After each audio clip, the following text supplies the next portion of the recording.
everybody hear me in the back? I think I can use the microphone early this morning. Okay, so for the new folks that, how was the governor's speech? Did it inspire you?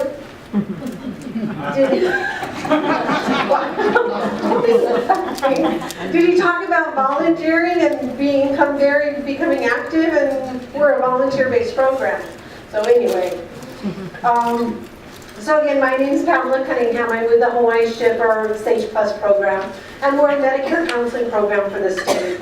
And we actually have a federal grant from Medicare to provide information. We're 100% federally funded, and we're under the Department of Health Executive Office on Aging. And currently in the U.S., Medicare covers about 50 million people. Those numbers are growing every single day. And part of it is the baby boomers are coming in and aging up into Medicare. So our numbers are increasing all the time. About 20% nationally about 20% are usually under 65 with a disability. So Medicare is not just for people 65 years and older, it's also if you've been deemed disabled by Social Security. So if I am no longer able to work, I go to Social Security, apply for disability. If I'm accepted, if I qualify, then I'm eligible for Medicare 24 months later. So this is, remember those 24 months, because it's part of healthcare reform, because right now folks during that 24-month period, sometimes they're not able to get any health insurance. So, that's one of the things that the healthcare reform is actually going to help.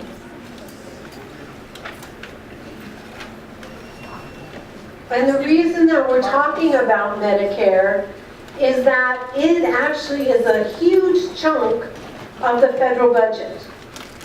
When you think of all the different agencies in the federal budget, Medicare by itself is about 12% of the budget. It's billions and billions and billions of dollars. So first we're going to kind of go over the basics for Medicare. And just, if anybody's worried that we're going to lose Medicare, we're not. Health reform is not replacing Medicare. Medicare is still going to be there for you. So Medicare Part A is hospital insurance. And so a person qualifies by this by either working and paying payroll taxes. If you remember your pay stubs, they used to say Medicare and FICA. So that was the Medicare tax and your Social Security tax. So Part A covers inpatient hospital care. It covers up to 100 days of skilled nursing care for a benefit period. Medicare is not a long-term care insurance plan. So please do not depend on Medicare for your long-term care insurance, because the guidelines are they're very particular on who qualifies for this benefit. Medicare also Part A covers hospice care for folks in their last chapter of their life. So if the doctor says if the disease runs its normal course and I have less than 6 months to live, I can choose to go into the hospice benefit. It's comfort care. They're going to make sure I'm very comfortable. My husband, I always say, wants to be frozen and brought back to life. Hospice will not do that. So don't be looking for any extraordinary things.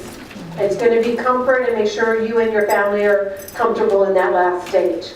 Part A also covers home health care. And home health care it has to be related to a medical condition. And so my husband and I both work, and we think, it'd be really nice to have a home health person just come to the house while we're at work and keep an eye on her.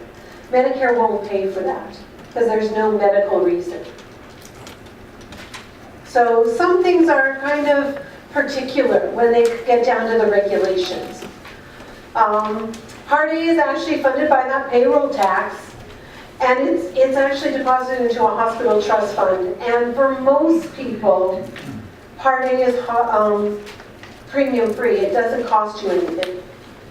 So if you worked 10 years or 40 quarters and paid those payroll taxes, or had an ex-spouse, or had a current spouse, or sometimes even parents in certain cases, then they may qualify for Medicare on that person's work history. Now, Medicare Part B is called supplemental medical insurance. It covers the things that we use every day. So the last group, how many of you in the last month were in the hospital? Raise your hand. Okay, nobody. How many of you in the last month had a doctor's visit? See, several people. That's what Part B pays for. If you don't have Medicare Part B, you're going to pay 100% out of your pocket for the doctor's visit. For outpatient hospital care, a lot of surgeries now are done on an outpatient basis. So that all falls under Medicare Part B. So it's an important part of Medicare to have, even though it's optional. It covers preventive services. Medicare, it's been around since 1965, so that's, well, almost 50 years now. I keep saying 40, but it's almost 50 years old. And they started adding on preventive benefits because they realized if we keep people healthy, we keep them out of the hospital and it saves all of us money. Because the program belongs to us because we pay for it. They also, I'll talk about that later. They cover mental health services, x-rays and diagnostics, so x-rays and labs, durable medical equipment like wheelchairs, walkers, those are all covered under Part B. So it's financed by a monthly premium that you pay. This year the monthly premium is $104.90 for most people. Until about 5 years ago, the premium was the same for everybody. And then what happened was they decided, okay, people with higher incomes should pay a little bit more because they can afford to. So I always say, 5 years ago, Donald Trump and my mother-in-law paid the same for Part B. Their incomes are very different. But so now he's paying a little bit more and she's paying the standard rate. And so it's based on that, and then they also take revenues just from the federal budget to help pay for Part B. So Medicare Part C, which is Medicare Advantage plans or Medicare health plans. Medicare also started thinking about, okay, we need to find a way where we can actually limit our costs, make sure people still get the services they need, and so they decided to start contracting. Part C is a contract with private health insurance companies. So Medicare contracts with them every year, and they have to provide all the A and B benefits, and then they can provide additional benefits. So our common Part C, we have about 6 Part C plans in Hawaii. We have Aloha Care, we have HMSA's Akamai Advantage, Kaiser Senior Advantage, Humana, Ohana, and United Healthcare or Secure Horizons, also known as the ARP plan. So those are our Medicare Advantage plans. So if I choose to join one of those plans, I could pay an additional premium besides the $104. And all the billing goes through that company. So I'm just going to take Akamai Advantage for example. So I enroll in Akamai Advantage. My doctor bill sends I go to the doctor, he sends the bill to Medicare. I get a denial letter.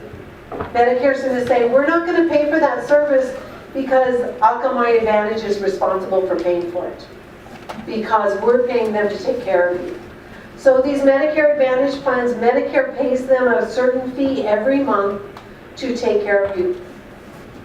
So all the billing, everything goes through there. They can also add additional benefits. They can add drug coverage. They can add things like some of them have dental discount programs. Some of them, as a way to encourage people to use those preventive benefits, We'll pay your fee at like the YMCA at a health center so that you'll go exercise and hopefully stay healthier. So they do a variety of different things to get folks to join. But when you join that, you still have your original Medicare, but you're not using it because you're using this plan.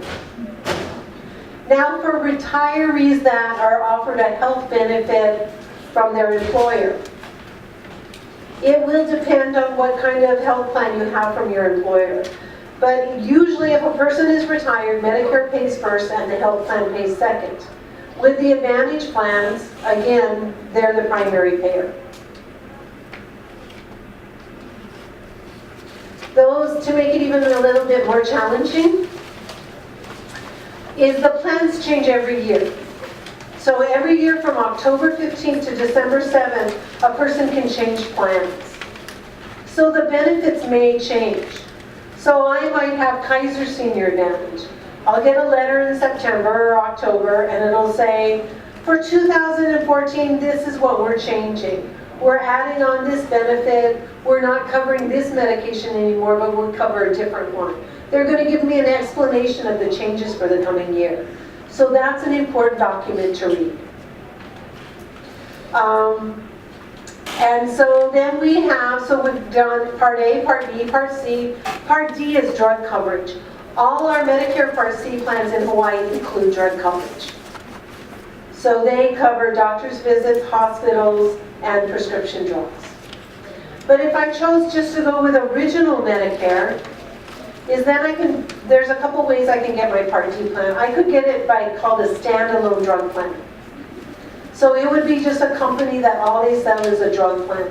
They don't sell a health plan. Or I could choose to join one of those Medicare Advantage plans and have my drugs covered under there.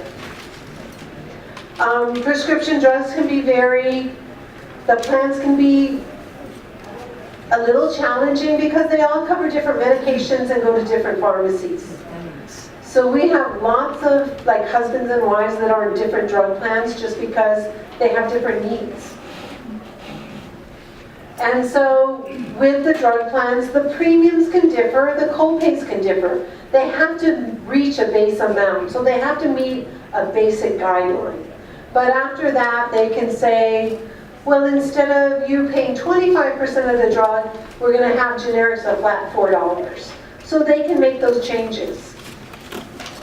And Part D is funded by the premiums that you pay, the general revenues from the federal government, and some state payments.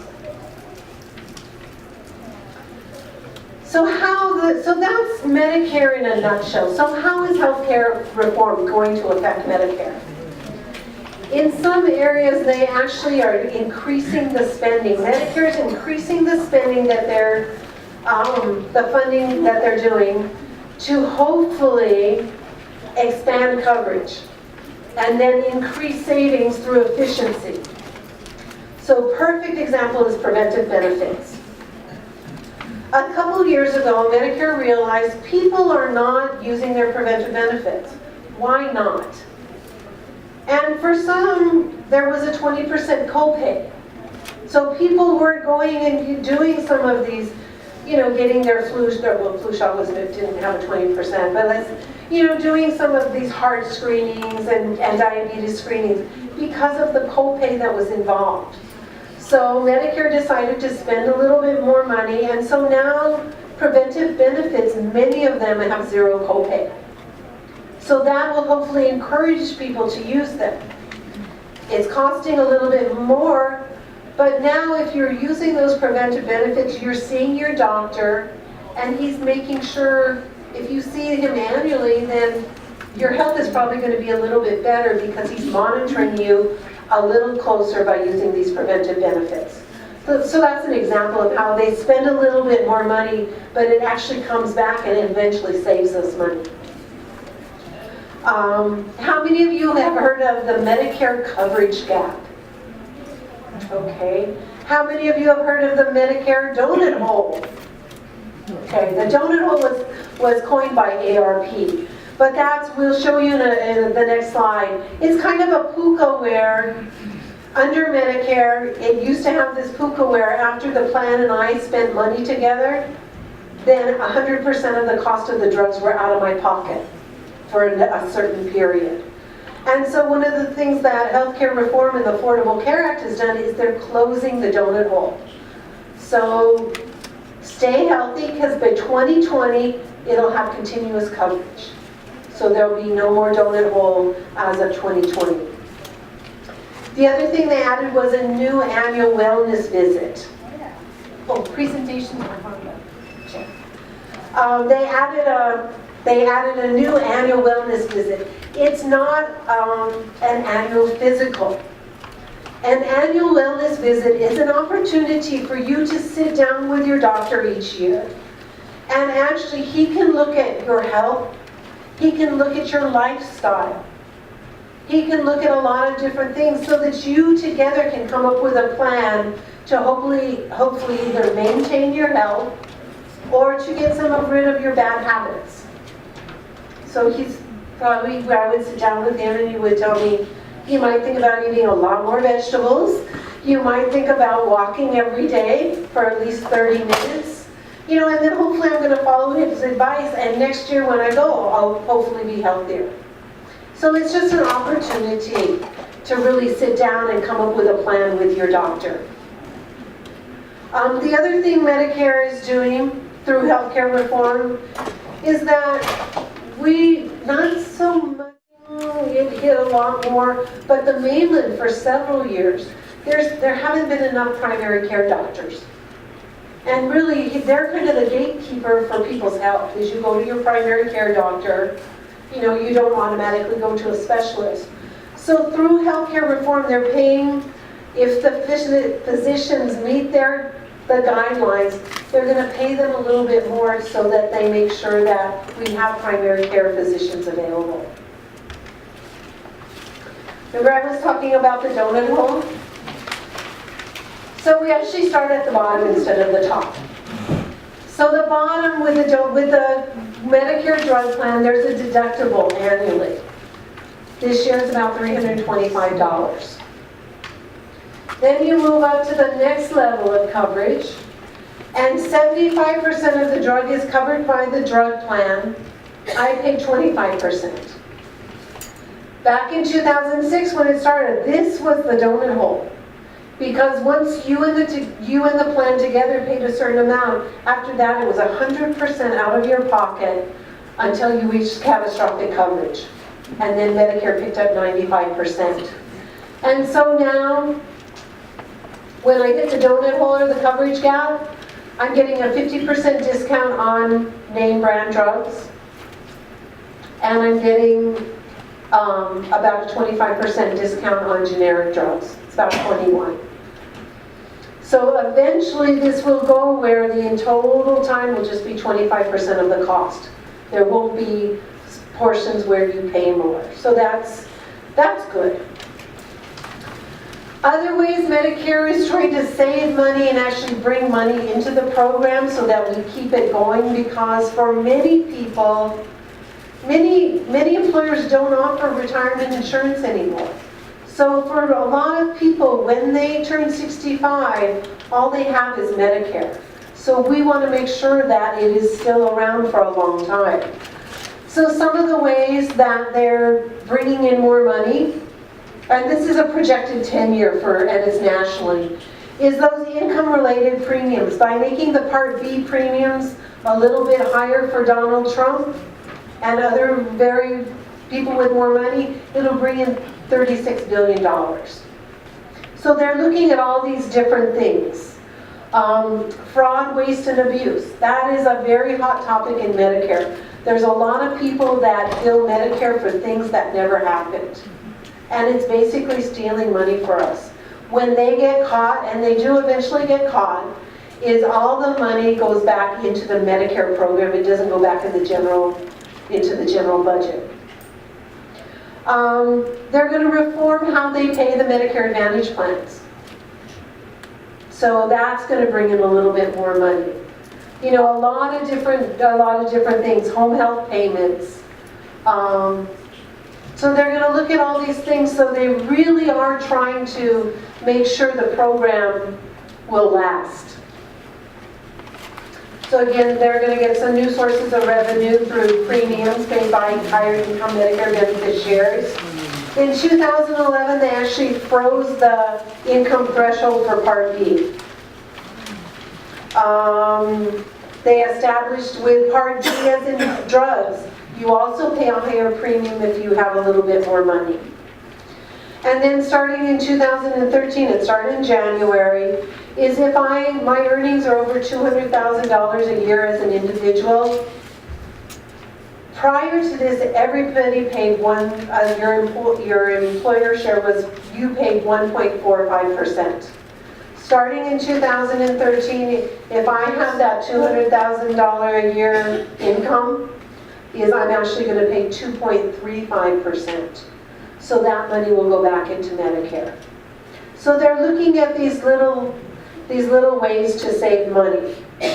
They're trying to be really careful because they don't want to make changes that are going to affect people so that a person couldn't get health insurance. They're trying to make the changes to share the cost of the program with everybody, and also make sure that people with limited income still have access to health care. So there's just all these things, and there's a lot of groups out there watching all, they spend days and days and days or months when the bills are being written, looking at what's written to make sure that it's not going to adversely affect a single group. So why did they do the Affordable Care Act? That was one of the big questions, is why did they write this bill? Hawaii, we were always a little bit luckier than the mainland because we had a state law that said if you work at least 20 hours a week, your employer has to offer you health insurance. The mainland, a lot of places didn't have that. And so employers or insurance companies, if I had a pre-existing condition and I only worked 20 hours a month, I wasn't going to get health insurance from my employer because they didn't have to offer it. And so I might go to a health insurance company, and because I have that pre-existing condition, they would say, we're not going to cover you. That's one of the things that's going to disappear. So that's incredible. That's going to open up health insurance to a lot of people who were never able to afford it. And what usually happens is if you can't afford health insurance and something happens, is people go to the emergency room, which costs probably 3, 4, 5 times as much as going to see a regular doctor. So hopefully that will help to lower costs too. And premiums have just been doubling because of the cost of health insurance. So they're looking at those things on how do we keep the premiums affordable?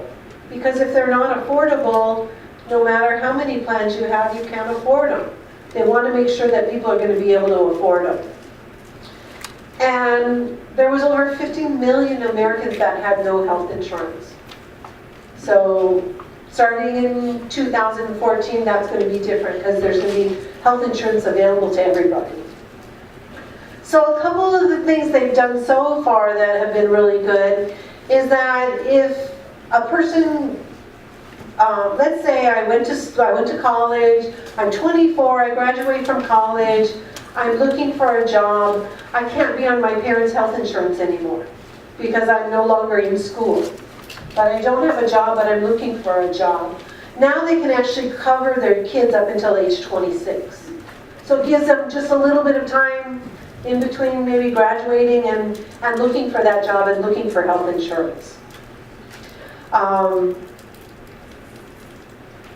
So then there was the discounts on the prescription drugs that helped save a lot of money. The preventive services. The Medicare Part B premium is based on how much people use it. So if people are staying healthier, we don't go to the doctor as much, so the overall program doesn't cost as much. So those are some of the things that have been successful because of the preventive services. And they used to have, some plans would have lifetime limits on their health plan. So it would say, after you've had $2 million worth of services, you'll no longer be eligible for our health plan. They can't do that anymore. So that's really exciting. Medicare never did that. Medicare was always, whatever the services are needed, as long as they're medically necessary, regardless of the cost, they would help pay. So our next step for healthcare reform is coming up very quickly, October 1st. So nationally, the program is called, it used to be called the Health Exchange, but the folks in DC, I guess they did a lot of marketing review, and they found out health exchange wasn't a friendly term. So now they're calling it the health marketplace. Because it's the idea of, just like I go to the market to buy my vegetables, now I'm going to go to a marketplace and buy health insurance. So it's a little bit friendlier. I just have to keep remembering what it's called. So it's a place where qualified individuals and employers can directly compare private health plan options known as qualified health plans. So they can compare them based on price, benefit, quality, and other factors, just like we currently do with Medicare. Medicare, we can compare Medicare health plans. So we can put HMSA, Humana, and United Health side by side so that I can see the differences in the cost for the different services. And now they'll be able to do that in this marketplace for people that are looking at those insurance plans. And then people that are currently uninsured, they're now going to have an option where they can hopefully get health insurance through this marketplace. There's 3 types of marketplaces. We have a federally run marketplace. So Alaska has a federally run marketplace. So the federal government, they're going to go with whatever the federal government plans. California, I think California is a federal and state partnership. So they work together to come up with their marketplace and their products that are going to be available. Hawaii, we're going to have a state marketplace. And so it's created by our state. So they've been working on it very diligently for the last couple of years, and it's called the Hawaii Health Connector. And so that's where people in Hawaii will go. That's going to be our marketplace. And so initially, enrollment will begin October 1st, and it will end March 31st. The earliest this health insurance can start will be January 1st, 2014. And so these are some of the federal guidelines. Hawaii may actually tweak them a little bit to fit better because they have a state, like I said, a state marketplace. And so they may tweak some of these federal rules to make them fit better for Hawaii. But in general, the marketplace eligibility is going to have to be where do you live. So if I live in Hawaii, I'm not going to go to the Alaska marketplace. I can get some good salmon, but I don't know about health insurance. So, you know, it's going to be where do you live? I'm from Alaska, that's why I say it. You have to be a U.S. citizen or national, or a non-citizen who's lawfully admitted in the U.S. for an entire period for which enrollment sought. So they're going to look at your if you're not a U.S. citizen. Unfortunately, if you're incarcerated, it's unfortunate that you're incarcerated. But if you're incarcerated, the marketplace will not be available to you until you're out of the prison. Because while you're in jail, they're covering your health care. Makes sense. And anytime during this, if a person might qualify for Medicaid for state assistance, they can actually do that through the Hawaii Health Connector. This is another thing that, this is the kind of the federal guideline, and it might be tweaked a little bit for Hawaii, but there's going to be a surcharge, also known as penalty. There's a surcharge if you don't have health insurance. So what they really want, the way health insurance works best, is if everybody is paying into it, and it becomes a cycle. The people that are paying into it, if I'm using it a little bit more, then new people come in, and it just keeps going around, so that we have a continuous source of funding coming in to help pay for services. If we do it where in this room where just one person pays for health insurance, it's not going to work. Because if she's unable to pay anymore, who's going to pay for her? There's no other, no other folks. And there's always going to be special circumstances. They're going to look at what coverage do you currently have. So they're not going to come to a group and say, okay, everybody here qualifies for the Hawaii Health Connector with this much assistance, because we're all individuals. My husband's covered under my employer group health plan. He's not going to need to go to the Health Connector because he has health insurance. We're just going to have to make sure that it matches the qualities of the Health Connector. So it's going to be something all of us have to look into. Folks with Medicare can look into it, but you still have your Medicare. You've still got a solid plan. And then what happens federally is how they're going to do this surcharge is that you pay a fee on your tax return when you do your taxes.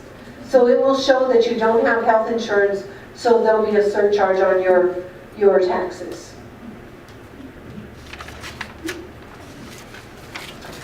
Again, Hawaii's these are the federal guidelines. Hawaii's still working very, very, very diligently. They're going to start doing, the Health Connector will start doing a lot of presentations, things. They're being trained right now.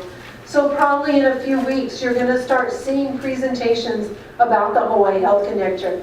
I really would encourage you to go, because it's good information, and you can look and say, well, does this really affect me? Do I need to do this? Or federally, they're going to do a tax credit. Hawaii might change that a little bit. So they may give you a discount right off your premium up front. We're not sure yet. So I'll be one of the first persons in line for the presentations when they come out, because we just need to understand how it's going to work. Eligibility, now remember, this is for families too. There's a lot of families that aren't insured. So they may look at family income. For the federal plans, if we had a federal marketplace, if your income was between $27,000 and $108,000 a year, then I could actually get some assistance helping pay for my health insurance. And it would depend on what my income is. Probably the $27,000, I would get more help, versus the $108,000, I might just get a little bit. So there may be help out there. So again, it's something we all need to look into. With Hawaii, the one thing is that whether they do these tax credits or these give you discounts on your insurance premiums right up front, you have to go through the Hawaii Health Connector. If you go, so two of our plans, I know two of our plans are at least HMSA and Kaiser. So if I go directly to Kaiser and say, I want to sign up with the plan from the marketplace, I can't get this subsidy. So I have to go through the Hawaii Health Connector, whether it's online, calling the telephone number, or setting up an appointment with one of their folks. To get that assistance, you have to go through the Health Connector.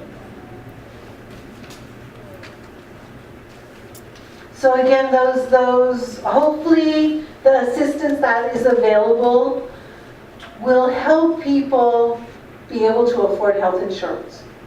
So that they'll, if I have limited income, but I don't qualify for, let's say, Medicaid for state assistance, hopefully I'm going to get enough assistance so that at least I can get a basic health plan, so that I can have some kind of health coverage.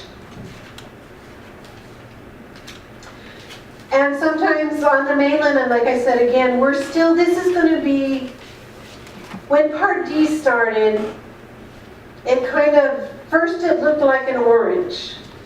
And then when it started going through the stages of growing up, it turned into an apple. So this is kind of what the Health Connector is going to be like. It looks like this right now, but they're still going to be tweaking it all along the way to make it work better. But on the mainland, what they're for the federal health marketplaces, what they'll do is they'll look at a person's taxes at the end of the year. So let's say when I applied for the marketplace, I only made $27,000. That was my taxes last year. I do taxes this year. Oh, I got a big raise. I make, $50,000. Then they would adjust it at that time. So there's always going to be, like I said, it's going to be a progressional thing. It's never going to be, this is the way it will be, it will never change.